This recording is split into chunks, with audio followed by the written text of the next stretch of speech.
नीलगिरी के जंगल में सभी जानवर खुशी से रहते थे। उनके बुद्धिमान राजा शेर सिंह अपने साथियों से जंगल का हाल जान रहे थे। बताओ, इन दिनों हमारे जंगल की स्थिति कैसी है? काफी समय से मैं स्वयं पूरे जंगल का जायजा नहीं ले पाया हूं। खुलकर बताओ, यहाँ सब कुछ ठीक चल रहा है या कोई नई बात सामने आई है? महाराज, भीषण गर्मी अब समाप्त हो चुकी है। इस महीने की पहली बारिश ने पूरे जंगल को नई ताजगी और सुकून दिया है। इसी खुशी में सभी जानवर उत्साह और आनंद के साथ अपना जीवन बिता रहे हैं। और मेरे बनाए उस नियम का क्या हाल है? मैंने स्पष्ट आदेश दिया था कि बरसात के इन 2 महीनों में कोई भी जानवर शिकार नहीं करेगा। क्या जंगल के सभी प्राणी आज भी उस नियम का पूरी ईमानदारी से पालन कर रहे हैं? जी महाराज, आपके आदेश का सभी शिकारी जानवर पूरी निष्ठा से पालन कर रहे हैं। इस समय जंगल में कोई भी शिकार नहीं कर रहा। सभी ने पहले से ही अपने भोजन का पर्याप्त प्रबंध कर रखा है। तुम सब अच्छी तरह जानते हो कि हमारे जंगल में कुछ ऐसे चालाक और धूर्त जानवर भी रहते हैं जिन पर आंख बंद करके भरोसा नहीं किया जा सकता। यही कारण है कि मैं हमेशा हर छोटी बड़ी गतिविधि पर सतर्क नजर रखता हूँ। वाह, हमारे राजा शेर सिंह ने कितना समझदारी भरा नियम बनाया है। बरसात के इन 2 महीनों में किसी भी जानवर को किसी का शिकार नहीं करना होगा। अब हम सब बेफिक्र होकर जंगल में घूमेंगे, खेलेंगे और अपने दोस्तों से खुलकर मुलाकात करेंगे। उधर एक मासूम हिरण बेफिक्र होकर अपनी ही मस्ती में जंगल के रास्ते पर चला जा रहा था। उसे जरा भी आभास नहीं था कि कोई चुपचाप उसकी हर चाल पर नजर रखते हुए उसके पीछे पीछे बढ़ रहा है। अरे, तुम कौन हो? मैंने तुम्हें पहले कभी इस जंगल में नहीं देखा। लगता है तुम यहाँ नए हो। पहले अपना परिचय तो दो। मेरा नाम भोला बकरा है। मैं दूर इंसानों की बस्ती से यहाँ आया हूँ। इस जंगल में अभी मेरा कोई अपना नहीं है। आपको देखा तो लगा जैसे कोई बड़ी दीदी मिल गई हो, इसलिए हिम्मत करके आपके पीछे पीछे चला आया। अरे वाह, तुम्हारी बातें तो दिल जीत लेती हैं और तुम्हारा नाम भी बिल्कुल तुम्हारी तरह प्यारा है। तुम्हारी किस्मत सचमुच अच्छी है कि तुम ऐसे समय इस जंगल में आए हो, वरना किसी शिकारी की नजर से बच पाना बहुत मुश्किल होता। अरे, मैं कुछ समझा नहीं। आखिर आप कहना क्या चाहते हैं? आपकी बातें तो मेरे बिल्कुल पल्ले ही नहीं पड़ रही। जरा मुझे साफ साफ समझाइए।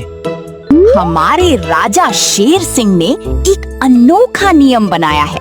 बरसात के इन 2 महीनों में कोई भी शिकारी जानवर शिकार नहीं करेगा। वे पहले से जमा किए गए भोजन से ही अपना गुजारा करते हैं।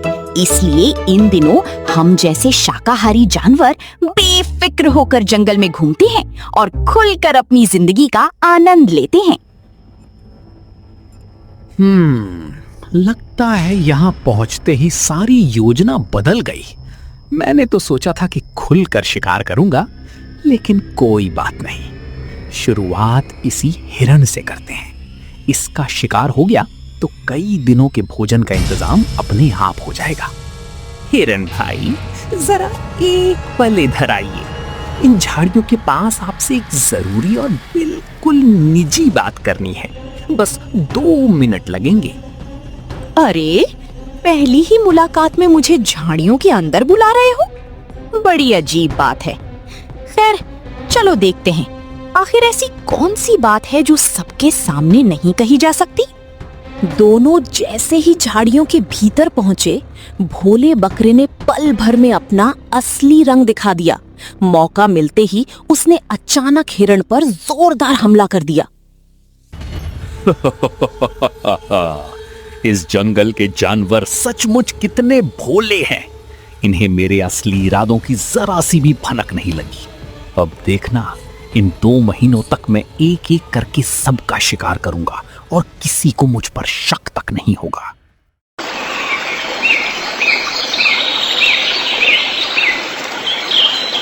अरे हाथी महाराज, कैसे हैं आप? सुना है कि जल्द ही आपकी शादी की तैयारियां शुरू होने वाली हैं। लेकिन अगर मेरी एक छोटी सी सलाह माने तो अभी शादी का विचार कुछ समय के लिए टाल दीजिए। मुझे लगता है इस वक्त हालात पूरी तरह आपके पक्ष में नहीं है। अरे नहीं सियार भाई, शादी तो हम हर हाल में करेंगे।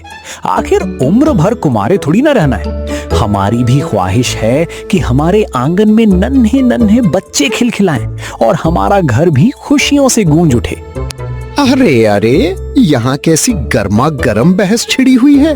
शादी की बातें हो रही हैं। अरे भाई, शादी कोई मजाक नहीं, ये तो सीधी सीधी बर्बादी है। हमने खुद शादी की है, इसलिए अनुभव से कह रहे हैं। अगर यकीन नहीं हो रहा तो हमसे पूछकर देख लो। अरे भाई, तुम्हारी पत्नी के तेवर तो शुरू से ही कुछ ठीक नहीं लग रहे थे। तुम्हारे पिताजी ने भी तुम्हें समय रहते समझाने की पूरी कोशिश की थी, लेकिन तुमने उनकी एक भी बात पर ध्यान नहीं दिया। अब भुगत तो रहे हो। हंस लो, जितना हंसना है हंस लो, लेकिन याद रखना, जब तुम्हारी बारी आएगी तब मैं भी इसी तरह ठहाके लगाकर हंसूंगा। अच्छा, अब ये हंसी मजाक रहने दो। बताओ, तुम दोनों में से किसी ने हिरन को देखा है? मैंने उसे एक जरूरी काम से भेजा था, लेकिन अभी तक वो लौट कर नहीं आया। नहीं, हमने उसे कहीं नहीं देखा। हो सकता है वो जंगल के किसी दूसरे हिस्से में किसी काम में व्यस्त हो। थोड़ी देर इंतजार कर लेते हैं, शायद वो खुद ही वापस आ जाए। इधर सियार जंगल में इधर उधर टहलता हुआ आगे बढ़ ही रहा था कि तभी उसकी नजर अचानक भोला बकरे पर जा पड़ी। दोनों आमने सामने आ गए और माहौल एक पल में बदल गया। अरे वाह, कितना हष्ट पुष्ट और तगड़ा बकरा है। इसे मुलायम और मीठी मीठी हरी घास खिलाऊंगा। तुम्हें किसी भी चीज की जरा सी भी चिंता नहीं करनी पड़ेगी।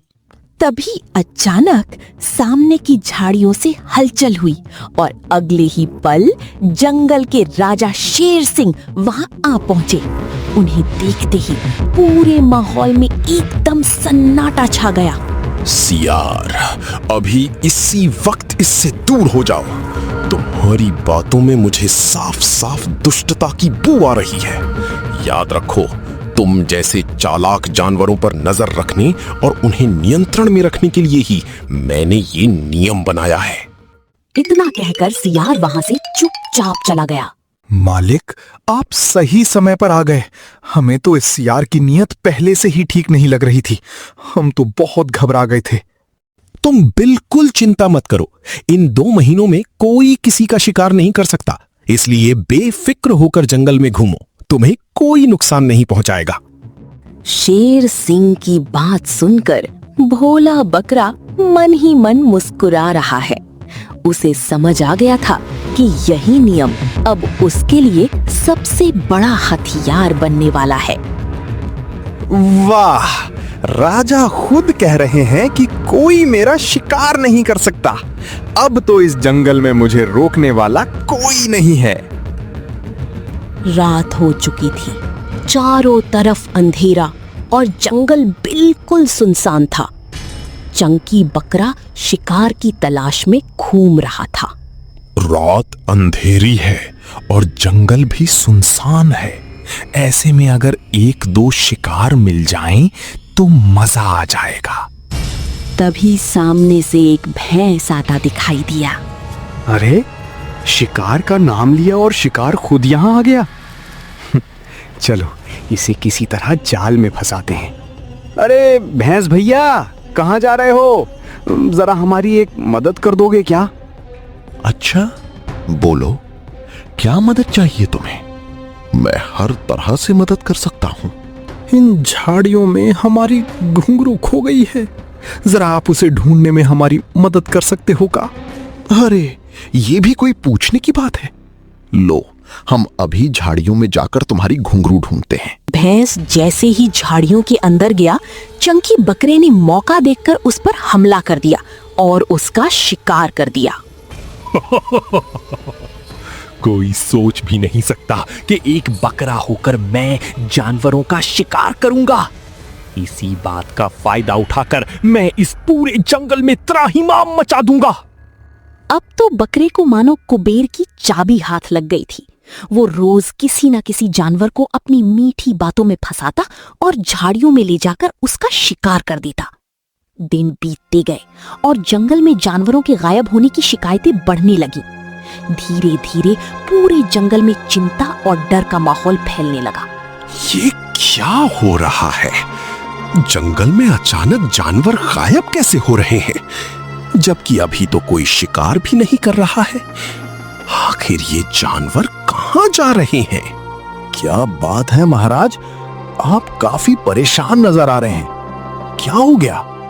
जंगल में लगातार जानवर गायब हो रहे हैं और इसका कारण भी पता नहीं चल रहा। सबसे बड़ी चिंता की बात यह है कि कोई जानवर जंगल से बाहर भी नहीं जा रहा। आखिर ये जानवर जा कहां रहे हैं? शेर सिंह, क्या मैं इसकी तहकीकात कर सकता हूं? मुझे ऐसी समस्याओं का हल निकालने में बहुत मजा आता है। बिल्कुल, तुम्हें जो अच्छा लगता है वही करो। ऐसा करो कि कुछ दूसरे जानवरों को भी अपने साथ जोड़ लो, इससे तुम्हें जांच में मदद मिलेगी।